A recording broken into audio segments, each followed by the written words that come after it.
Hello and welcome to my channel, PawfectPastimes.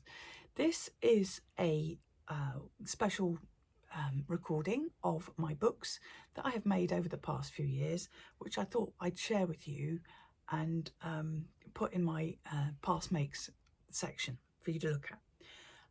I know quite a few of you are mixed media people or book people or stitchy people or just creative people. And I thought you might like to see some of these books.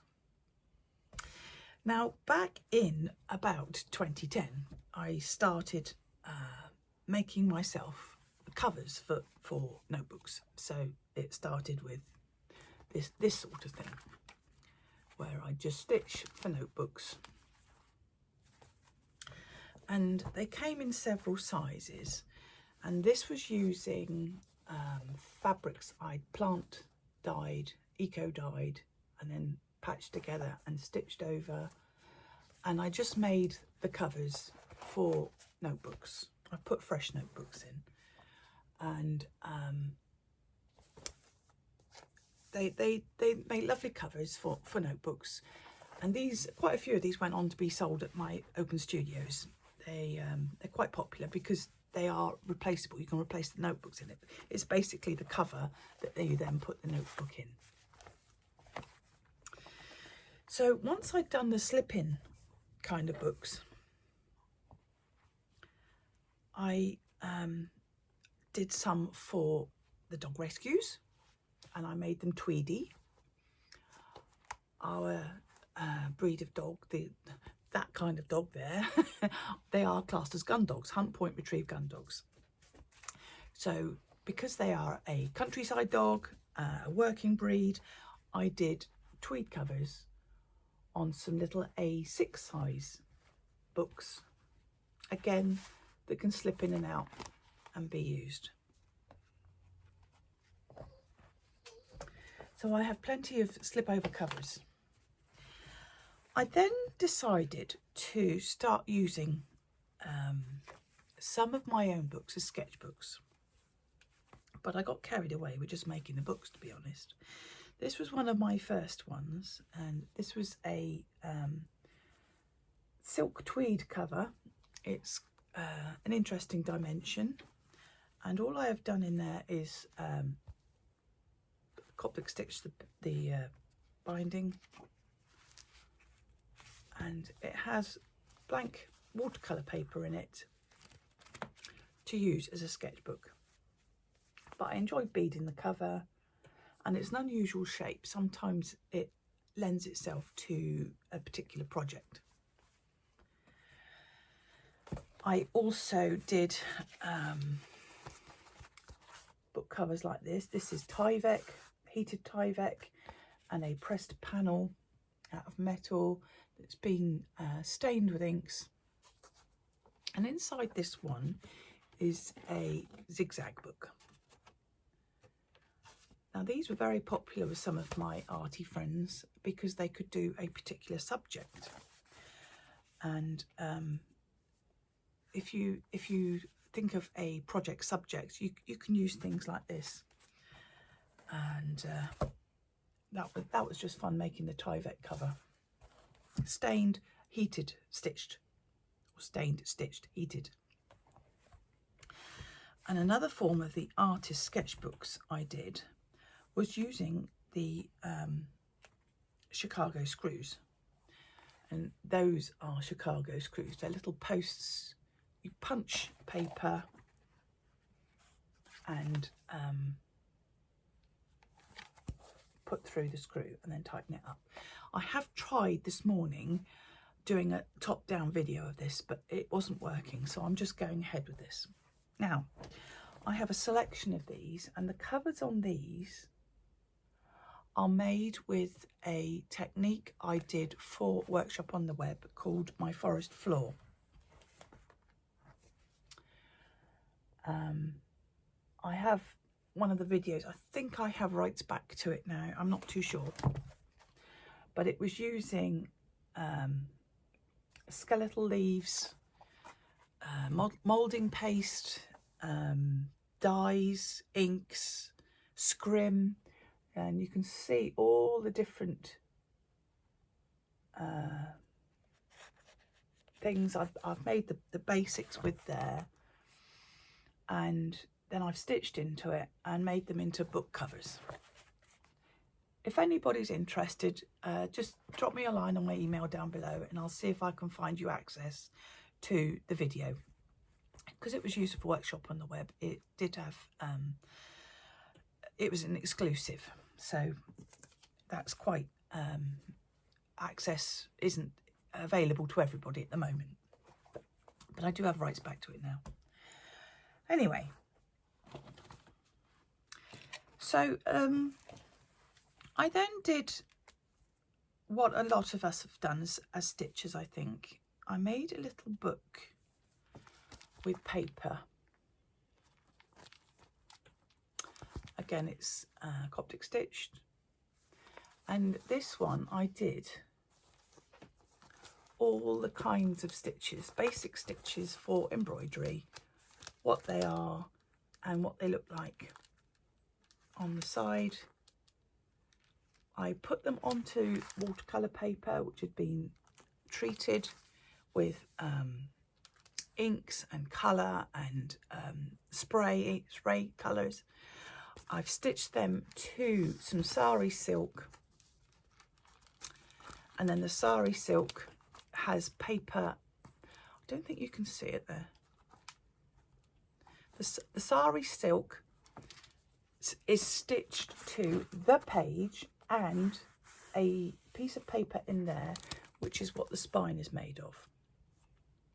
Lots of dangles and pieces there, and lots of basic stitches, how we use them, how they're made, type things. Nice little reference book to some basic ideas for stitching.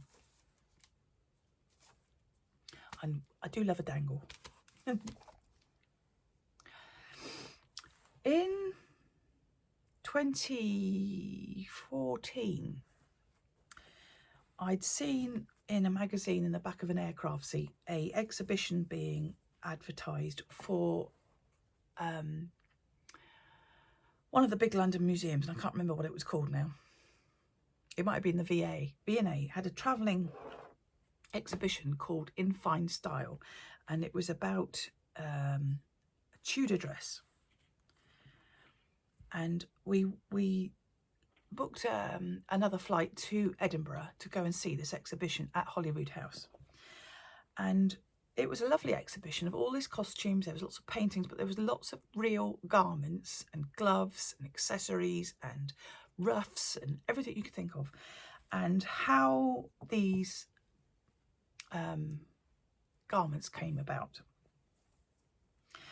And how it worked was, if you were a tailor or a seamstress or somebody who made clothes, which everybody made clothes by hand back then, you'd have a book with all your abilities in it, all your stitching, and you'd take it to King Henry or his court, and you'd say, I can do this for you. And he'd say, yes, I want that tunic in that fabric with those designs. And I thought, that's a lovely idea for a little book. So I made this one, a pattern book for costume, £15.91, and it is a large zigzag book. The cover is printed onto fabric with some of the artwork from the actual exhibition. I've then free motion stitched over the top with In Fine Style over the back. The back also has these curtain hoops to hold the tie, and at the front, and it opens like a normal book, and inside is lots of stitch and fabric and pieces put together as a pattern book. So you could say, yes, I like this frill, or I like this slashing, but I'd like it in these colours with this frogging and this stitch. And it was a pattern book of its time. You can see some lace work I've done there, and tassels,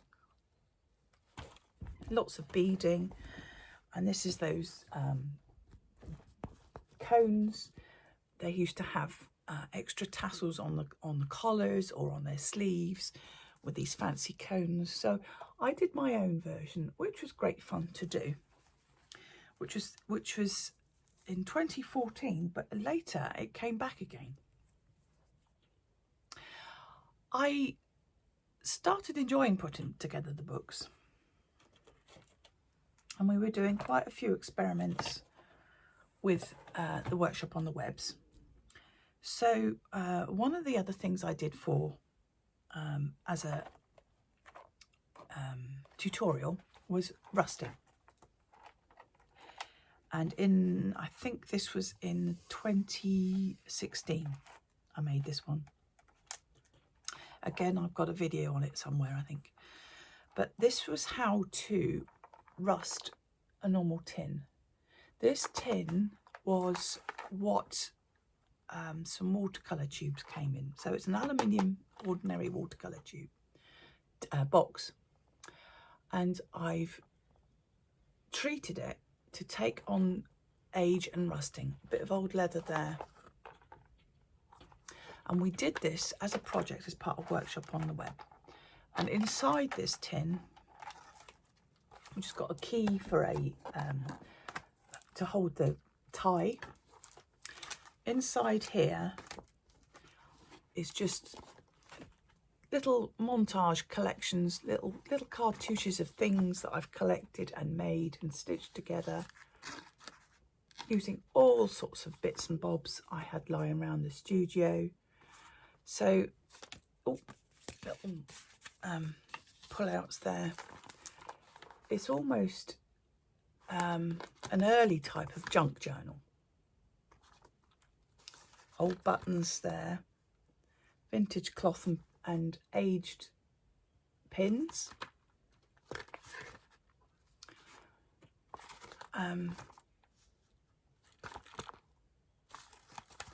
It was just a lovely thing to do with some pieces we had around the studio, and there's a little Chinese envelope thing at the back here, which you can open up and pop some things in.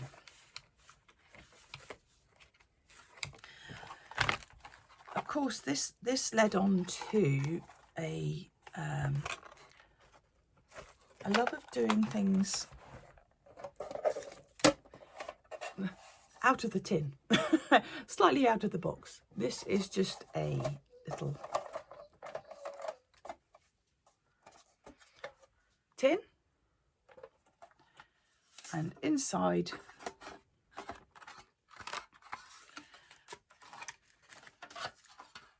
the normal tin is a book made specifically for that tin. It's just a zigzag book, again with pressings and paper and fabric that I've printed and coloured, and some drawings of mine,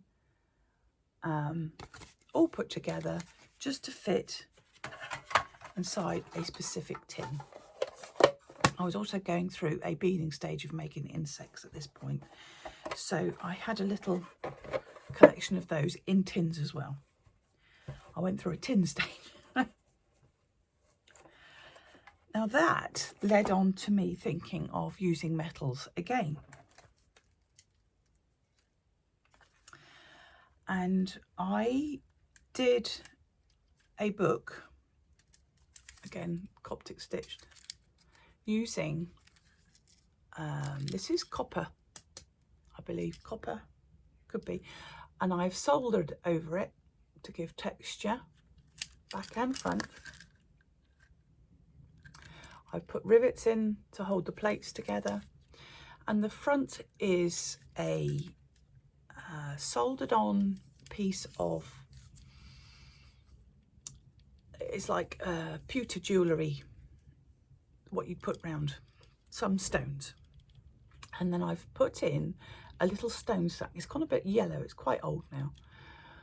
and filled with resin. And I just like these mini stones as a stone stack. It's done up with a clasp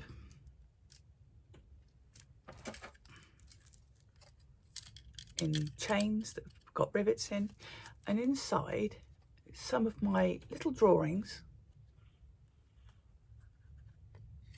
And all this paper is waxed and aged,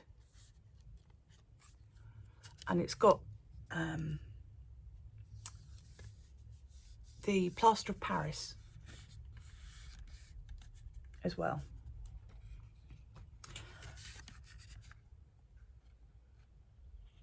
The way it's all coloured and waxed and aged is just, it's a lovely feeling book because of the waxing and the colouring and the texture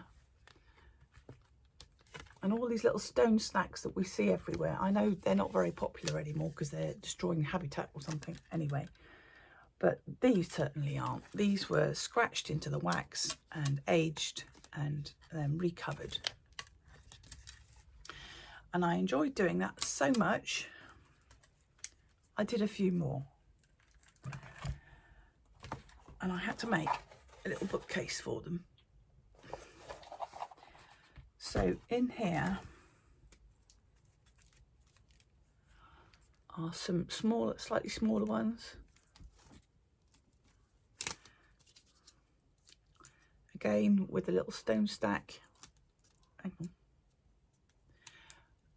And the soldered copper covers. Inside some more waxed pages, plaster of Paris, inks, colours. I did get quite carried away with these. That one's still clear for some reason. I'm not quite sure why the others have yellowed, but that's resin for you. And I do like a little fat book. So those were interesting because they were metal. And that is why I made this bookcase. And I like the fact that they were little fat guys, little fat bobs. So I started making miniature books. That's just pressing into like Fimo or expander paint or anything like that. Little hooks on the side to hold it together like a little grimoire. And this is just a variety of papers inside, all stitched through onto a leather spine. I did quite a few of these for an exhibition, and one lady bought 4. And they're quite tiny. And it's got fairy tales written inside. Ooh, there we go. Yeah, she bought 4 because she was going to be a new grandmother, and she'd been tracing her family history.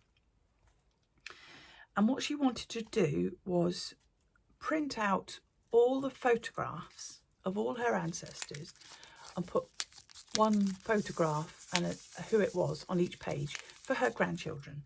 I thought that was a really cute idea, actually. And I hope the idea worked for her. I'm trying to put these back together how I found them. I don't like them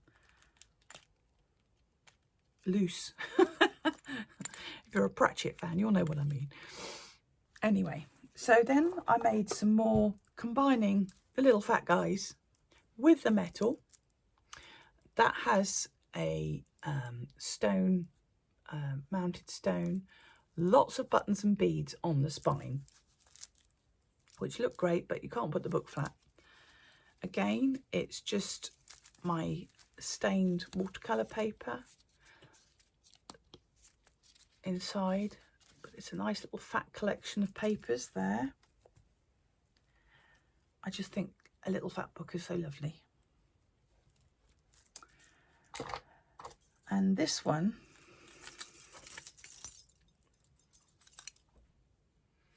has got a key soldered on and lots of keys on the spine.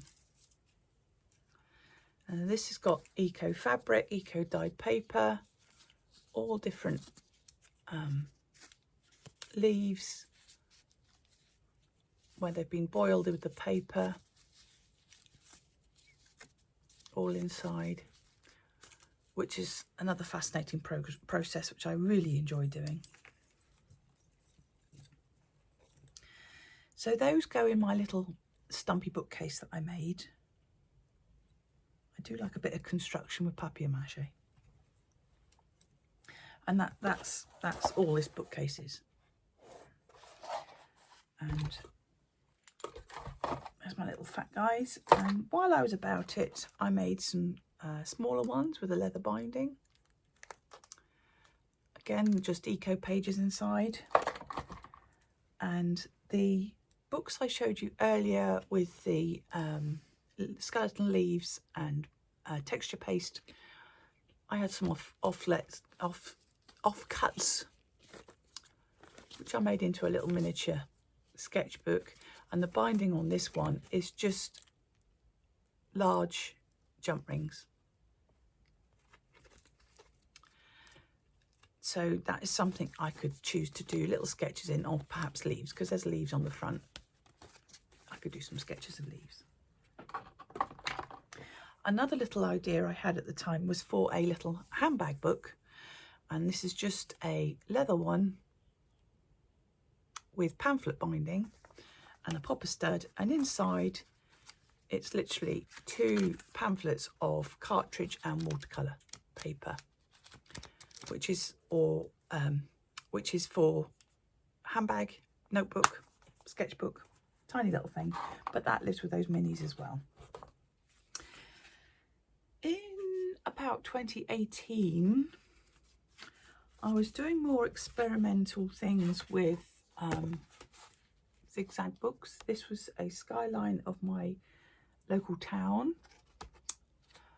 And this little piece led on to me doing the Brooklyn Library sketchbook project, where you send off for a booklet, they send it to you, and you work in the book, and then you send it back and it goes part of this project. And I think it's since closed, but you could go online and you could check out any of the books, including my one. But this was just done as a skyline. It's stitched in, it's got mixed media, watercolour, acrylic, pen, ink, drawing, sketching, quick work. But basically I used something similar in my Brooklyn sketchbook project for doing that one. And it did lead on to me wanting to do more zigzag books. And this is one I did on the moth. And that's just printing on watercolour paper, a strip of watercolour paper. And inside there's some stitch. That's a machine stitched moth, hand stitched, another machine stitched moth I've done there. Some old buttons, another machine stitched moth. So I did a little book on moths.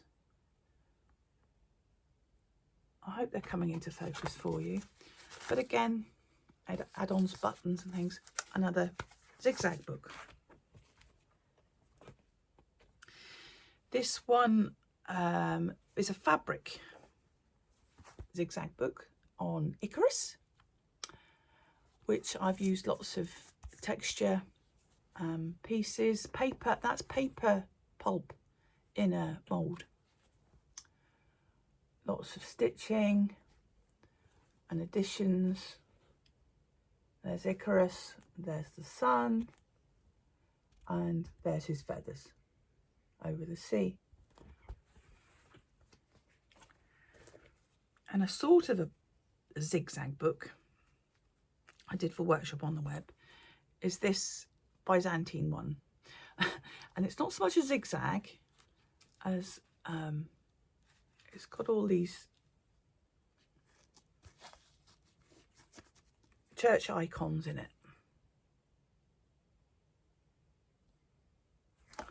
which are all, there's edging on the machine, and then they're stitched together on the machine with a bit of hand buttonhole there. But these are icons printed onto various bits of paper or luchador or something, and then added to make a little icons book on the Byzantine period.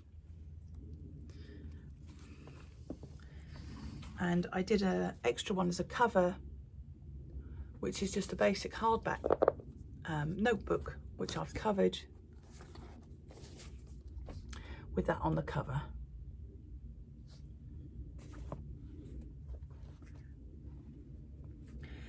If you do a zigzag but you close the zigzags at the back, this is one of the books where I did little cartouches, little collections of things together, and I put them together on pieces of felt. There's a piece of felt there, and it's got layered fabrics on, feathers, a leaf, stitching over the leaf. There's another one here with beading, bit of lace, netting, a lovely bit of bark. There's the button that holds it together there. And this is a zigzag book, but the zigs and zags have been closed with fabric, and they've also been stitched around the edge. So this book is just full of pretty things that I've collected or have caught my eye. Lots of natural things, sycamore seeds, feathers, little sketch I've done of a nest to go with the feather. Blackthorn twigs with their thorn horns there. A lovely leaf I've found.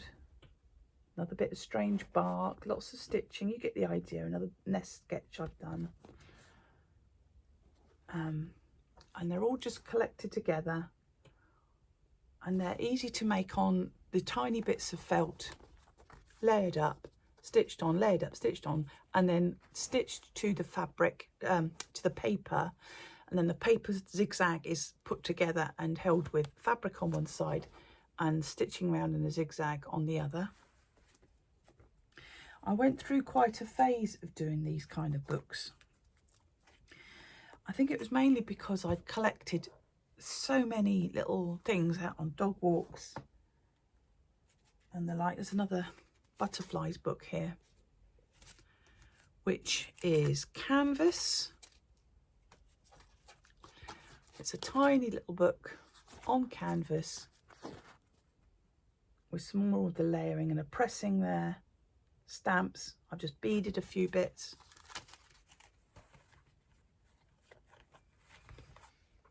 I think that was part of one of my City and Guilds ones, actually. This is, I think it's luchador, heavy luchador, might be Tyvek, I can't remember now. But it's got a pattern, dress pattern over it, big thick leather thong. And inside are more of these little collections of the things that we find. Runes, I've written the runes on a piece of tape. That's pressed into moulding paste, little dangles there. Another leaf with a shell, more pressings.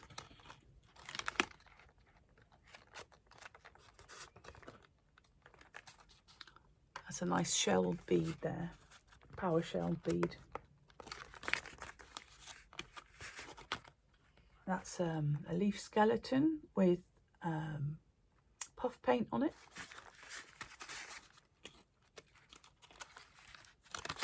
All sorts of things in here.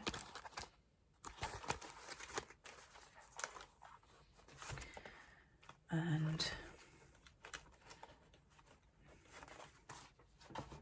you can see I went through a mad a mad time of doing these collective items. These were just done onto felt and then stitched into a cover, and inside the pages were added. Just anything I found in my studio collection stuff, actually. It's just using them up.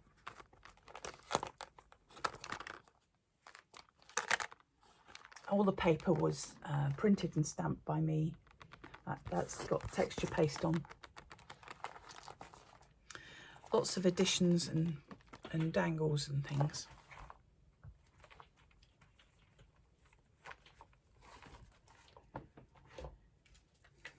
This was quite a dark one. I was going through a difficult period of time. It has a nice interesting binding on it because these boards are all flat, so they've all got holes through and it's stitched. But this is all very dark, macabre.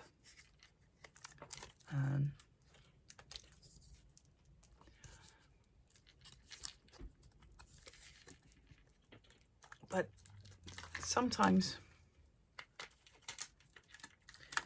there we go, we have dark times and we have happy times, so it's all 3D, you can see through that one.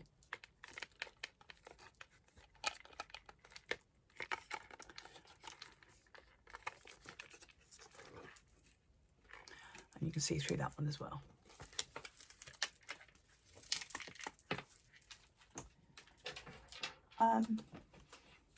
The last couple of these type,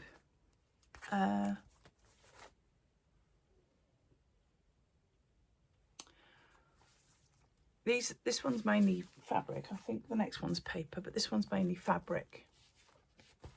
Laces, frilly bits, beads, dangles, lots of stitch, lots of using things up around the studio space, and all those strange things we managed to find, like magpies, aren't we, sometimes? And this one was, again, just a collection of little cartouche things I've done, put onto some watercolour paper and edged.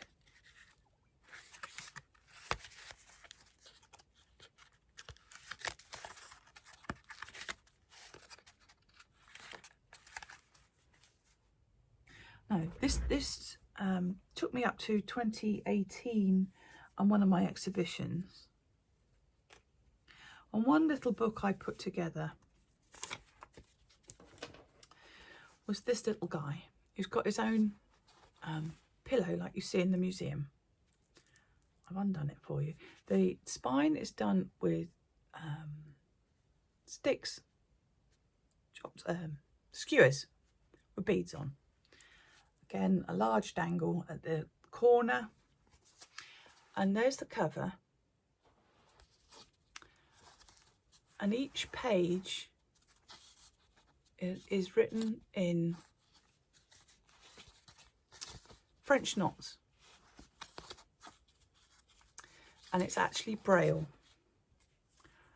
And what it says in total is, your living is determined not so much by what life brings to you as the attitude you bring to it. And that is a John Homer Miller quote.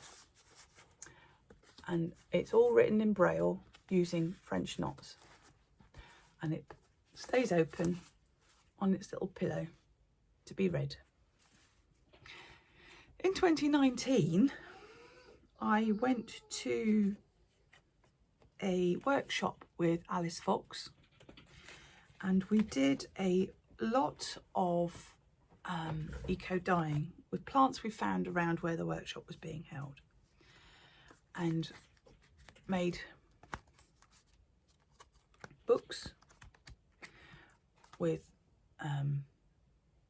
normal binding on, and all this paper is waxed. This part isn't obviously for drawing, but it just brings the level of contrast in the eco printing to the surface. There's a piece that I haven't used yet, but it makes a nice, see where it's been dipped in the wax.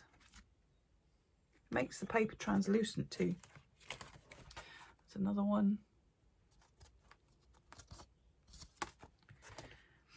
And the smell, it's quite fragrant beeswax. And there's a little one. And we did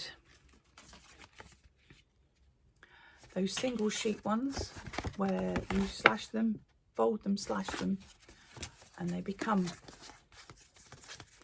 a book in their own right. And then we dipped it in the wax. Look at those contrasts there. The wax brings that out. And then there's a tiny one there. All the paper is waxed. Again, that was a single sheet that you cut and slashed in a particular way to make a zigzag book. In 2020, there was a bit of a thing with people doing lots of random stitch books. Get a strip of fabric and just stitch into it, layer it with other fabrics, laces, stitching. And I was doing these fabricy ones. I've undone that there. Quite a chunky, I do love a chunky book. You see mini hexagons there, lots of stitching. I think anybody who stitched was doing these type of books.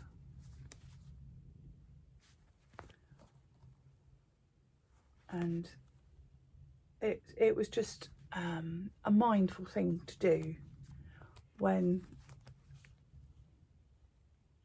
nobody could really tell what was going on in that period of time.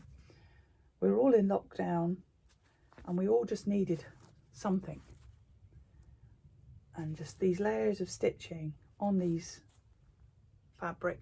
If that was just one long piece of fabric, which I then zigzag together into a book. You can see there it used up lots of bits and bobs, buttons, beads, mini hexagons, Dorset buttons, puffs, and I think there's some button wheels I've done. Anybody who stitched has done these. And of course that then evolved into doing on spools. This is one of my spools.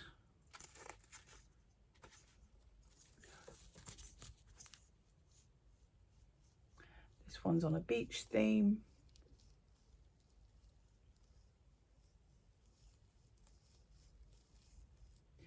I just sketched onto bits of fabric, used watercolour pencils and stitched. That's watercolour paper at the end there.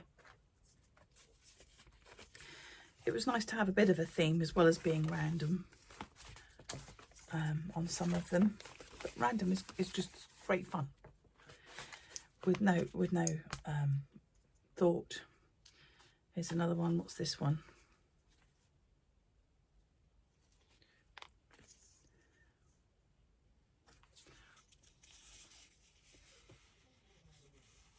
More on the countryside, living a rural life. I've just done lots of sketching and some eco printing there. And this one, I ran out of spools, so John cut me some thin pieces of wood and I stuck it on a dowel. And this is literally just nice pieces of fabric all layered up onto, there's a bit of linen there, with a bit of wadding and nice bits of fabric and stitched onto the fabric. There's Japanese fabrics there.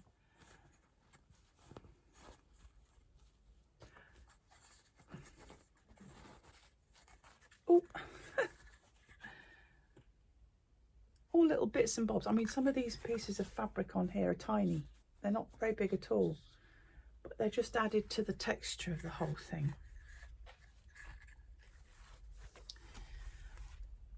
Also,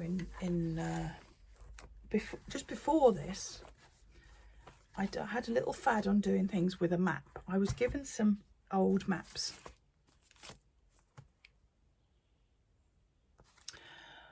And I'd stitched them. They were falling to pieces, so they weren't good to anybody. And what I did was I found some text that was appropriate to maps. And I stitched on the machine the main roads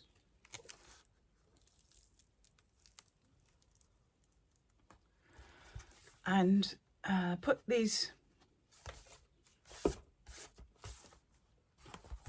little sayings of words in this book, which again is just a normal zigzag book. I kept the cover. Another one I did was with the map that's local to me, Dorset. I called it Wanderlust. Again, on the machine, I kept all the tassels on. I stitched all the pieces of the main roads and the railway lines.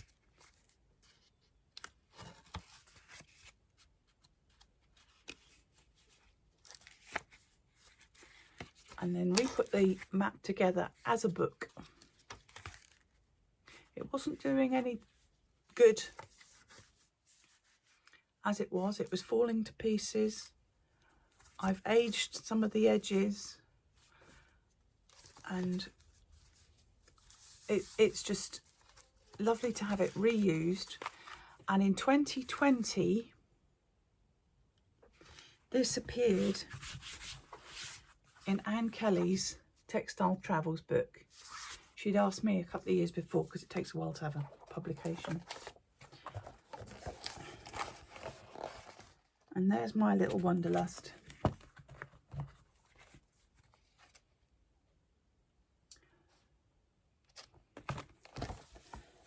In Textile Travels, which I was very honoured to be included. So that's spools and books and cartouches and maps. In 2021, Jane Emerson Textiles did a stitch along where there was prompts in the February, and I joined in.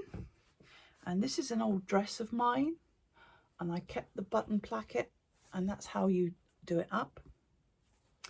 And I used the dress to make the pages, and each prompt was just this size. So these prompts were lace, dots, tweed and stripes, and I stitched those. And then there was mono, texture with this fur, denim and check. And the month went through, net, weave, felted and geometric. I printed out the prompts onto some calico and then popped that in there as well. Floral, cut, frayed and patched. Stitched, beaded, vintage and ombre. Printed, quilted, reverse and threads. The reverse applique, I was quite good on that one. Yeah. Folding, paper, layering and collage. And I think that was it, 28 pieces. So I put them into a book. But sometimes I do like joining in on these prompts you get. I think it's a bit like this Inktober now. I've done one of those some time ago as well. I then went through a very brief stage of doing absolute junk journals. This is texture paste stamping things put onto some bookboard and then covered in muslin and painted. That's string on the spine to give it the old book look, held together. And in here it's literally just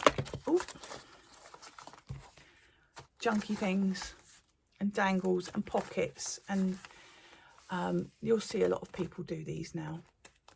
These I have put in my precious things, tickets and things like when I went to Harry Potter, stickers. There's Ali's Little Drops Are Wonderful, when I've purchased from her. There's dangles, fabric beads. There's another one here, again with I think it's probably a card pressing underneath some calico, fine cheesecloth. Inside are pages and pockets and tip-ins, all sorts of kinds of paper and prints and pages to write things. And I started to run out of steam, I think. And you've seen this book, which I did in 2023, which is a monthly journal, which I've shown before, which was just stitched through each month of 2023 with something that reminded me of that month, which I finally made into a cover, which I did vlog about. And that was probably the last book I made for a while. But seeing all these, I do have a hankering for making more. Whether I will or not, I don't know. I'm in a different place nowadays, I think. Oh, I have found a new set of things I haven't shown you yet. When I was doing my unusual things like the metal and the tins, I thought, what else can I make into a book?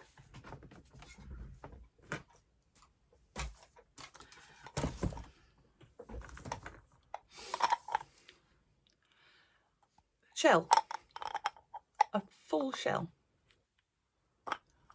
and I've bound paper inside it, and a scallop shell with its other half, more paper, another scallop shell with its ties. This has got painted papers inside with shells stamped on the papers, bound on the spine there as the hinge. Another little one,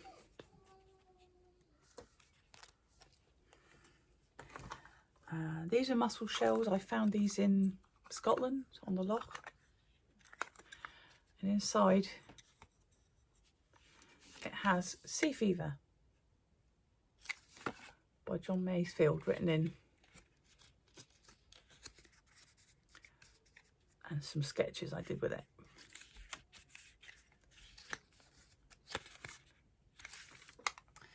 And these are those huge penny shells, again with some stamped and printed shell paper, and the spine on that is just very encrusted with beads.